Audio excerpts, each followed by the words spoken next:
Hello everyone! In today's video, I'll show you how to add a time limit to your Google Form quiz using an add-on called Form Limiter. First, open your Google Form. At the top, click the add-ons icon. It looks like a little puzzle piece. From there, search for Form Limiter and install it. Once it's installed, click the puzzle icon again and select Form Limiter. Now, choose the option to set a date and time limit.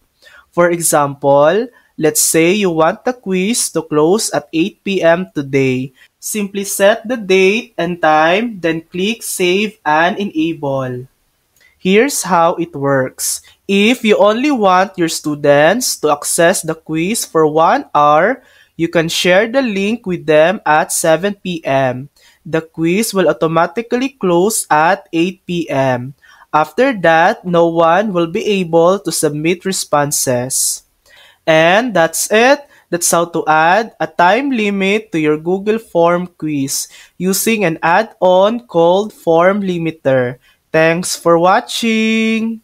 If this video helped you, please like and subscribe for more helpful tutorials.